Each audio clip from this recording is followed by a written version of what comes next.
Hello, everybody. Glory be to God. I just want to get on here to reintroduce myself and talk about my testimony. It's to a point where I just want to tell my truth, and I just want to be honest with you guys, and not only you guys, with myself, as far as where I stand. So let me start off by saying my name is Kyra Gilchrist. I currently live in Delaware, and I'm originally from Florida. That's where I spent all my school years and my young years as well. My family is from here, so they know more about here than I do. I wasn't raised here. I like to look at it as God set me apart, and I see why. And let me just go ahead and get into it. First, let me just be honest, because I get this question a lot, because people ask me if I'm a Trump supporter, and I'm here to say I am. I'm going to stand in my truth and say that I am. I am a Trump supporter because I believe in what he's doing is going to help protect these children. Um, he's for life. He's not for eliminating life. And to be honest, before I knew anything, when I was in the world, I was that kid who would be the one that gives good advice, but I never took my advice. I was always for life. I always told people who came to me in their, trying times in their life, and I just always encouraged, God always sent me pregnant women. He always sent me pregnant women, and I would say to them, I would be like, hey, have that baby, because when you have that baby, God is going to provide for you. He's going to make a way for you. He's not going to give you a life and not help you to provide, to take care of that life. He's entrusting you with this life. I used to always just pour into people and encourage people until I got older, and a lot of life happened to me. I can be honest.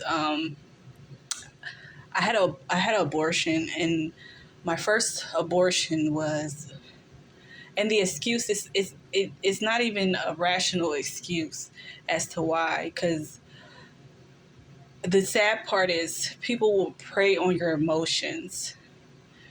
And when you find out you're pregnant, you have so many hormones and everything just going and flowing over you.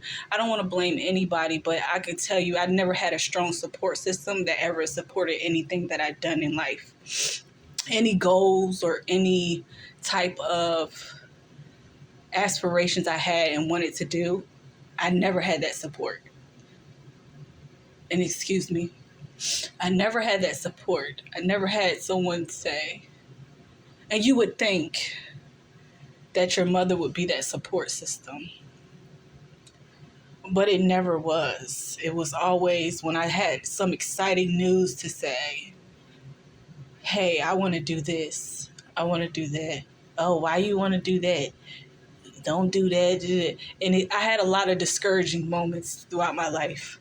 And I just wish I had the right mindset at that time to just want to do it on my own and not look for acceptance and want acceptance. But as I got older, I realized that's narcissistic behavior. But neither here nor there. I got pregnant, and at the time, me and my boyfriend, we were going through some things, and I said, we like talked about having kids, and I wanted to have kids, but there was an incident when I found out I was pregnant. After I found out I was pregnant, things got physical. So not physical to where he physically hit me or anything, but he basically came from behind me and choked me, and it kind of passed out. And this is after the fact I found out I was pregnant. And so, not trying to blame the child, like if it was the child's fault. If you have a mother in your ear telling you to don't have not even knowing our business, but telling you to have an abortion and this and that, and raging, I'm not going to help you, this and that. your hormones are all over the place. You don't know what to think. And you would think, because that's your mother, that they would have their best interest at life. And I'm to the point in my life where I'm done protecting people. And I'm just going to speak my truth. So that was my first abortion. Overall, I had 2 abortions in my life. My second abortion was, I was dating this guy, and for some reason, I don't know what it is. I was dating this guy, and I don't know, out of nowhere, he got angry and he grabbed my neck. And I'm like, now I'm thinking about it. What's up with these cycles of men just grabbing my neck and I'm pregnant. This is always after the fact. I'm pregnant. Grabbed my neck and told me, I'm going to sign over my rights. This is not my child. This and that. And just basically said it better be mine. And then I don't know, it was just a lot of back and forth. It better be mine, or I don't, where he got the idea, it wasn't, I don't know. That's the crazy part. But that was the second instance where I chose to do it, because I thought it was the right thing, because a role model, as you would think, as your parents, that's something. I thought it was okay because my parent, first said the first time, was the one who encouraged it. So I'm thinking this decision that I made on my own the second time was rational, because that's basically what I was taught by someone who God has entrusted to raise me up in the right way. But I can't blame but I dealt with the consequences and the repercussions behind my actions. And as I learned from all that hurt, when I learned from all that hurt, I learned to basically just learn to forgive. And eventually God forgave me. And he wiped my slate clean. So I took accountability. But it just goes to show you how, when God says in his word, when Jesus said, I came to separate the daughter from the mother, basically, I'm just paraphrasing it. That's what he meant.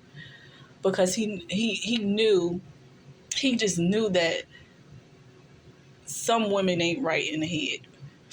And some people aren't of God, as I would say. They're not, they have an idea of God, but they don't have a relationship with God. Let me put it that way.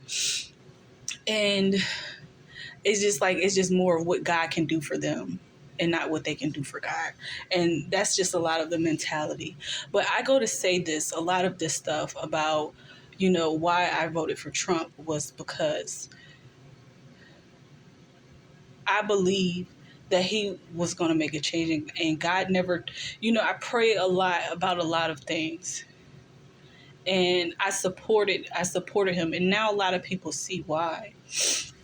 A lot of people see the truth, which I could see it back then. And I would like to say, maybe I'm a little bit before my time, but I saw it back then because of a lot of actions and things that are going on. But when I really knew that, when God told me to basically, I heard King Trump back in before 2020 and all that election. I think it was in 2019 when I heard King Trump. And I spoke it to, me and my coworker was talking about it. But then I realized I thought I made the wrong decision at first, because I started to be ostracized. I felt like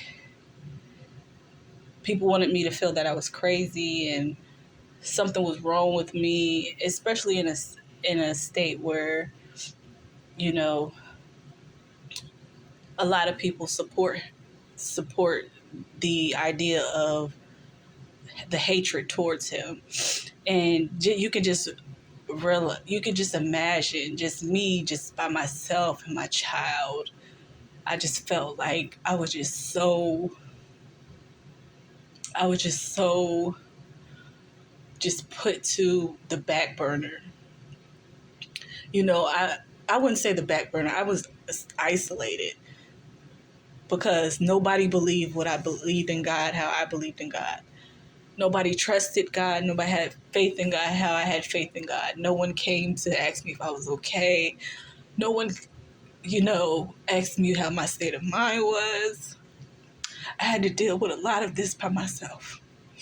And where I am today, if it had not been for God's grace and His mercy, I could have lost my mind, but I had a child that I had to fight for.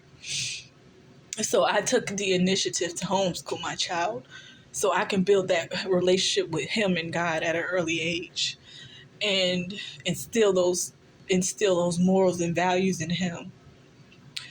That no matter what, and no matter what you go through in life, don't ever give up on God because He didn't give up on you. And I'm still here standing, walking today because of God.